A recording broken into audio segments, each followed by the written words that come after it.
Hi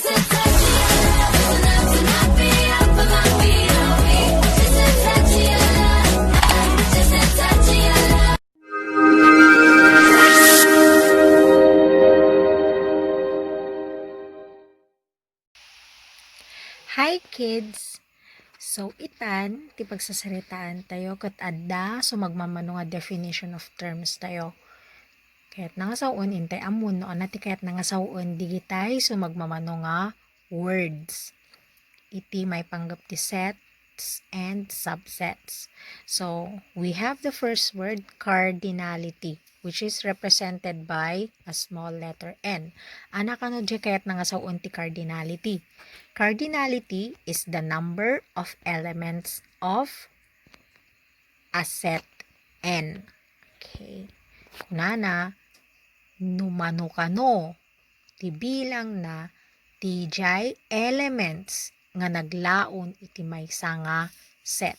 So let's take this for an example. A is equal to 1, 2, and 3.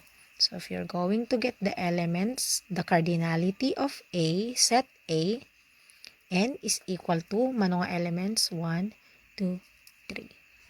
So di chay. How about on the other one? So what's the answer? The cardinality of B, set B, is 1, 2, 3, 4, and 5. So 5. Kasi ti agala ti value ti cardinality. Next one.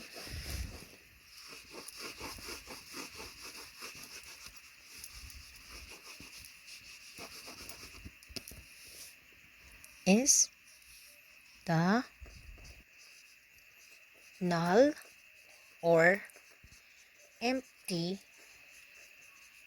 set. Okay. Ano ba ti null or empty set? Dito di makungkuna nga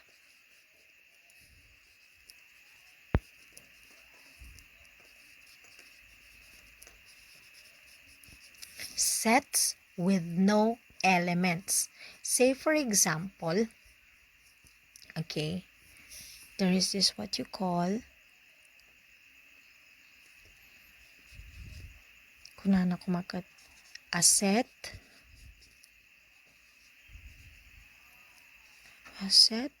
of 4-sided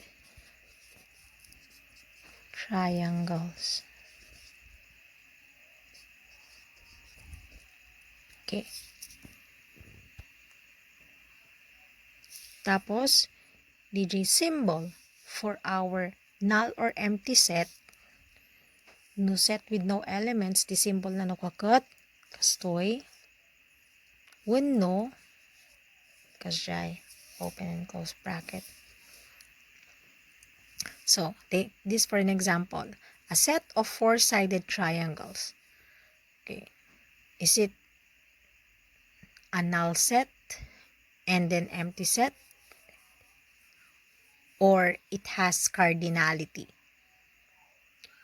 I-analyze tayo. A set of 4-sided triangles. So, no triangle, mano nga sides, ti adda iti maysa nga triangle. So, we have 1, 2, and 3. So, a triangle has 3 sides. So, deji imbaga na jay sentence na kat a set of 4-sided triangles. So, hamot nga agpaypayso nga 4. Kasi ti triangle ka 1, 2, 3. Talalaang. So, therefore, this statement is a null set or empty set.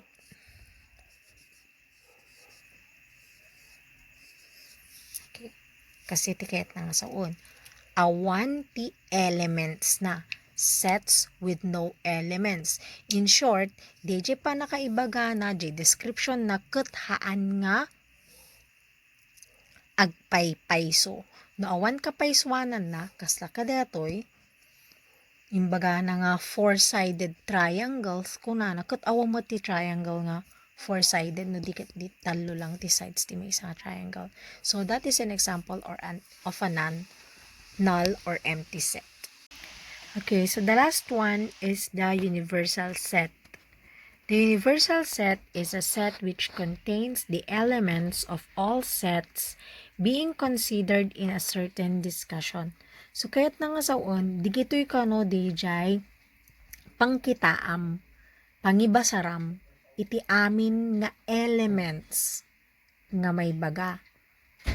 Say for example, kada dito A, set A, nga naglaon ti element 1, 3, and 5, kenda dumapay. Set B, nga naglaon ti 0 to 4, kenda dumapay. Ken C, set C, 1, 2, 3, kenda dumapay. So, the universal set tayo, universal set is represented by the letter U. So, it can be the set of whole numbers or the set of integers.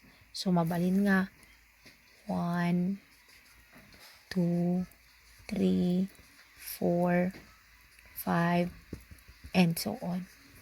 Okay. So, no ayan na ko na ti pangibasaranda. Okay. Jai, elements nga it contains all the elements. Digiti all sets nga digitoy nga i-consider mo, okay, ije amin iti pagibasaran na ije universal set. Madamdama i-discuss tanto digijay set relationships tapno ma-identify yun to no kasano ti panakausar na dito nga universal set.